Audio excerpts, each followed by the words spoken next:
Halo kelas,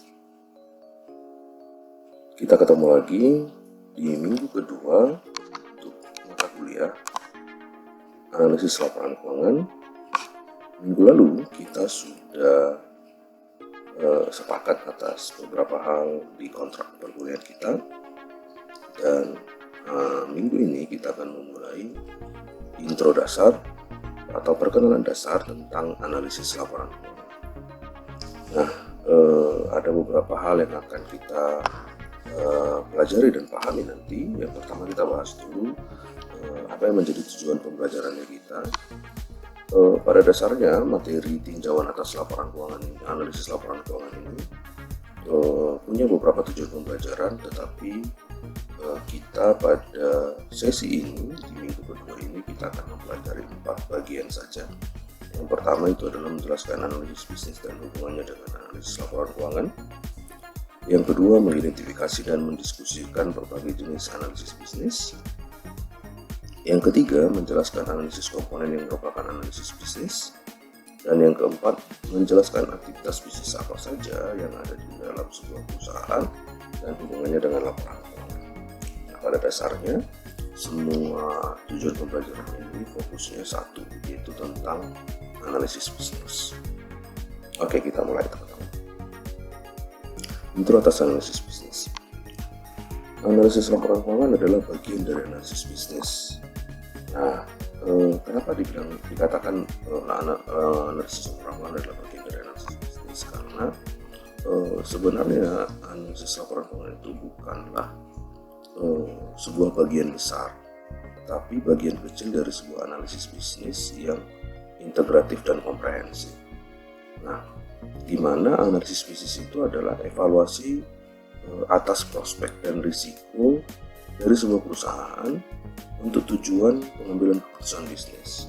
Apakah sifatnya nanti pengambilan keputusan untuk operasional, ataukah pendanaan, ataukah investasi, yang pasti di dalam sebuah analisis bisnis yang komprehensif ada di dalamnya suatu analisis laporan keuangan. Nah, misalnya beberapa hal yang terkait dengan keputusan bisnis adalah tentang penilaian ekuitas dan hutang. Nah, jadi penilaian ekuitas dan hutang ini berkaitan dengan para pemilik dan para kreditor yang berkaitan dengan perusahaan. Kemudian penilaian risiko kredit ini juga terkait dengan mungkin apakah sebuah perusahaan itu dapat atau tidak dapat diberikan kesempatan untuk mendapatkan pelayanan hutang. Kemudian prediksi pendapatan, bagaimana prospek pendapatan perusahaan di masa yang akan datang.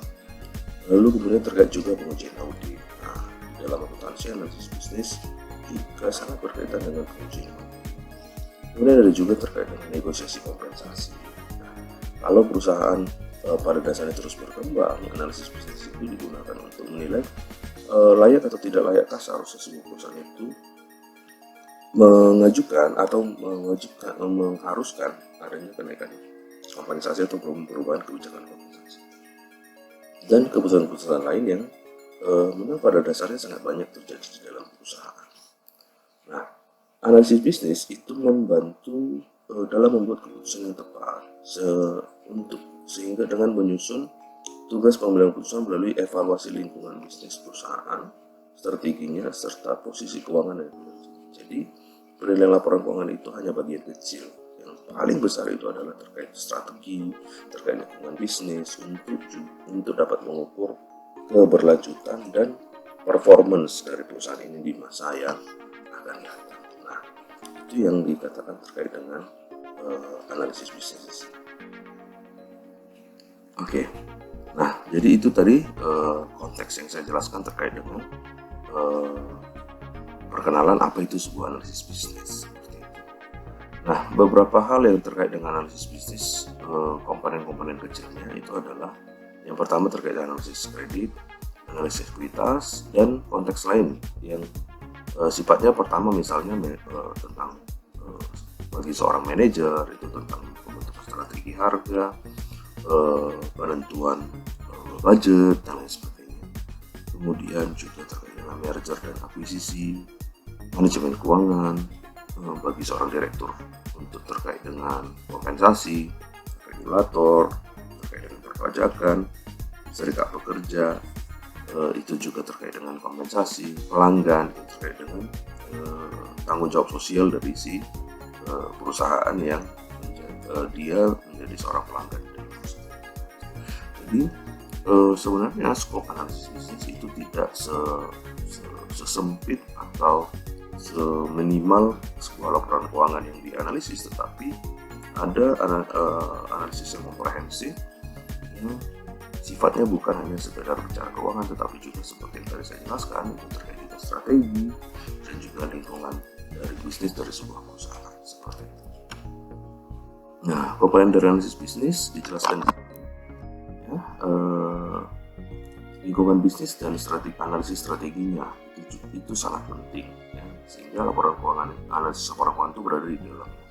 Nah, analisis atas lingkungan bisnis dan strateginya itu dibagi dua, itu analisis industri dan analisis strategi. Artinya analisis industri dan analisis strategi ini turun menjadi 3 tahapan. Yang pertama dimulai dari analisis akuntansi sampai kemudian menjadi analisis keuangan. Nah, di analisis keuangan ini angka-angka dari akuntansi menjadi berguna, menjadi penting. Jadi teman-teman sekalian, ketika misalnya ada banyak hal yang berbicara terkait dengan musnahnya profesi akuntansi akan berkurang, penerimaannya akan semakin sedikit. Nah, sebenarnya itu adalah perspektif yang melihat akuntansi sebagai bagian dari penciptaan angka laba, atau hanya sekedar berpikir bahwa akuntansi adalah proses pelaporan keuangan yang mulai dari pencatatan sampai akhirnya laporan keuangan terjadi di mana. Nah, tetapi sebenarnya seorang akuntan yang baik, akuntan yang mampu bertahan di tengah tantangan disrupsi teknologi, pada dasarnya seorang akuntan itu harus punya kemampuan yang namanya analisis akuntansi. Nah, di mana analisis akuntansi ini bermanfaat dan digunakan di dalam analisis keuangan. Maka seharusnya para lulusan akuntansi, para akuntan itu upgrading skillnya, ditingkatkan kemampuannya kepada level yang namanya analisis keuangan, sehingga tidak hanya sekedar mampu menghasilkan informasi atas angka-angka yang ada di dalam laporan keuangan, tetapi juga mampu dan dapat memberi analisis yang sifatnya analisis keuangan untuk tujuan apa? Misalnya untuk menganalisis profitabilitas, menganalisis arus kas, sampai kemudian menganalisis risiko. Nah, angka-angka akuntansi yang digunakan di dalam analisis keuangan tadi itu dilanjutkan ke dalam sebuah yang namanya analisis perspektif. Nah, di analisis perspektif ini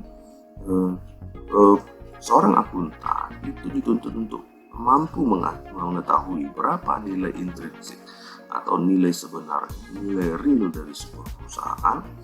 Nah, dari nilai real ini digunakanlah angka-angka ini untuk dapat menjadi sebagai dasar sebuah pengambilan keputusan. Nah, itulah sebenarnya analisis laporan keuangan secara. Nah, jadi teman-teman, mengapa kalian mendapatkan mata kuliah di semester 7, ya, walaupun sebenarnya di tempat lain bisa saja diterima mulai dari semester 5, ya, tapi dia dihasilkan atau mata kuliah ini dieksekusi itu pada level yang sudah advance, sudah lanjut.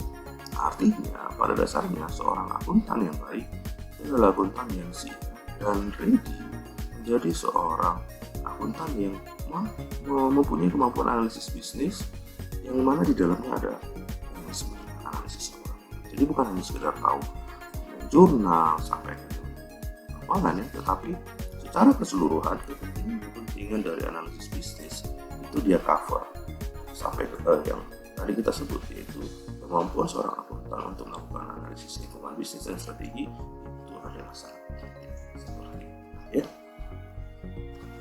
Nah, ini sangat penting ya teman-teman. Nah, ini adalah bagian dari tugasnya kita di minggu ini, ya, minggu kedua ini, itu nanti saya meminta kepada kalian membuat esai kecil, ya, esai kecil bagaimana peranan akuntan di dalam konteks bukan hanya sekedar menghasilkan angka-angka laporan keuangan. Bagaimana peranan akuntan dalam konteks bukan hanya menghasilkan laporan keuangan, tapi seharusnya dia punya kemampuan untuk mendeliver berbagai analisis untuk bisa membantu para pemangku kepentingan perusahaan untuk menentukan atau membuat suatu keputusan di dalam bisnis yang dia ada di dalam. Seperti itu. Saya mengharapkan kalian bisa membuat esai terkait ini, dan saya akan dibuka tugasnya di Google Classroom.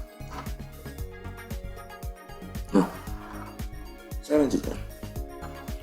Laporan keuangan sebagai dasar analisis. Aktivitas bisnis. Sebuah perusahaan itu melakukan sejumlah aktivitas dengan keinginan untuk menjadikan produk atau layanan yang dapat dijual untuk menghasilkan laba atau investasi memuaskan. Ini konteks bisnis yang seharusnya. Laporan keuangan dan pengungkapan terkait menginformasikan tentang 4 aktivitas utama perusahaan. Yang pertama mulai dari perencanaan, pembiayaan, investasi, dan pengoperasian. Penting untuk memahami setiap aktivitas bisnis sebelum kita dapat menganalisis laporan keuangan perusahaan secara efektif. Ini dasar. Sebuah perusahaan itu dibangun dan didirikan atas 4 aktivitas utama. Yang pertama itu dari perencanaan, pembiayaan, investasi, dan pengoperasian.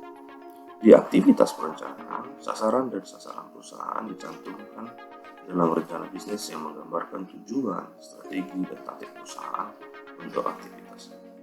Rencana bisnis membantu manajer dalam memfokuskan upaya mereka dan mengidentifikasi peluang dan hambatan.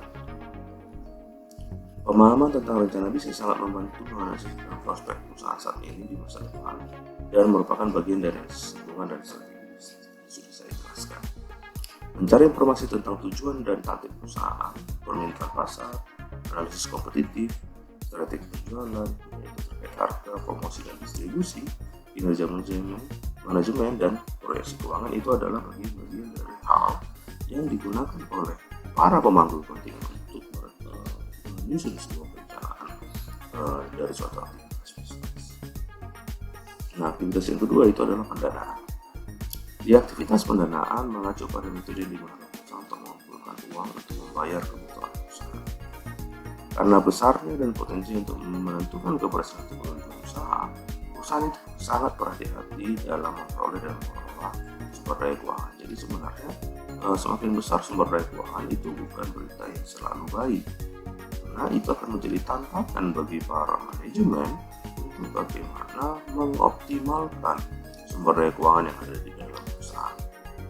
Ada 2 sumber utama pembiayaan eksternal, yaitu investor ekuitas, yaitu pemilik perusahaan, dan juga kreditor, dalam hal ini pemberi pinjaman. Nah, keputusan mengenai komposisi aktivitas pembiayaan bergantung pada kondisi yang ada di pasar keuangan dan kondisi si perusahaan itu sendiri. Nah, karena kesiapan dia untuk bisa mengelola semua dana yang masuk dan ada di dalam perusahaan itu menjadi tantangan. Nah, yang ketiga, aktivitas investasi. Nah, aktivitas investasi ini mengacu kepada akuisisi dan pemeliharaan investasi perusahaan untuk tujuan menjual produk dan menyediakan layanan, dan untuk tujuan menginvestasikan kelebihan produk. Jadi, di aktivitas investasi, perusahaan itu berpikir keras, melakukan analisis, menentukan berapa sumber daya yang cukup untuk dapat digunakan dalam menghasilkan produk dan memberikan layanan kepada para pelanggan. Investasi dapat berupa tanah, bangunan, peralatan, paten, lisensi, hak cipta, persediaan. Nah, semua hal yang bersifat aset itu adalah aktivitas investasi bagi perusahaan. Nah, aset semacam itulah yang disebut sebagai aset-aset operasi yang bertujuan untuk bisa menghasilkan operasi bisnis, baik itu produk ataupun layanan.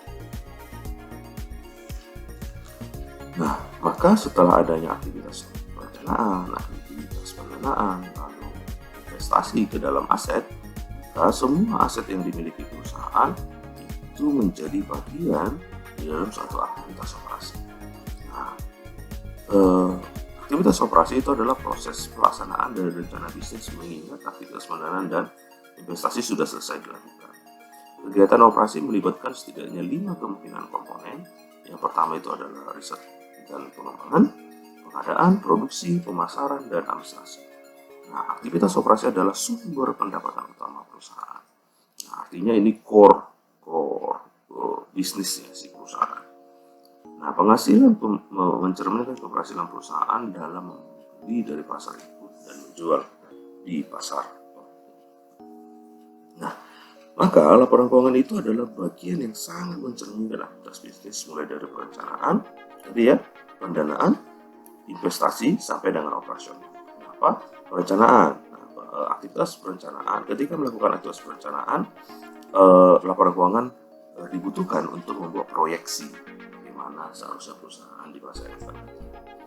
Untuk terkait dengan aktivitas pendanaan, ketika sebuah perusahaan itu menjadi tujuan dari pendanaan dari luar, misalnya itu dari para investor atau para kreditur maka para investor dan para kreditur itu menggunakan angka-angka yang ada di dalam laporan keuangan sebagai dasar kebijakan pengambilan keputusan apakah akan memberikan pendanaan.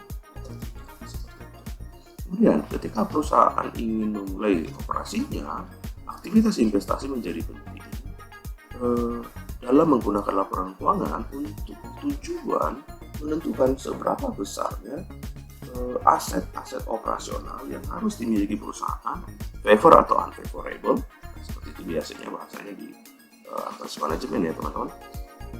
Favor atau unfavorable itu dapat digunakan di dalam perusahaan. Nah, sampai di aktivitas operasi, kemudian laporan keuangan menjadi dasar untuk mengukur keberhasilan dari suatu aktivitas operasi di dalam perusahaan. Nah, jadi teman-teman, itu yang mau saya sampaikan untuk sampai di situ terkait dengan materi kita minggu ini. Bagaimana 4 hal yang sudah kita bahas, dan paling tentu saya paling fokus kepada bagaimana komponen dari analisis bisnis yang di dalamnya adalah terkait dengan analisis laporan keuangan.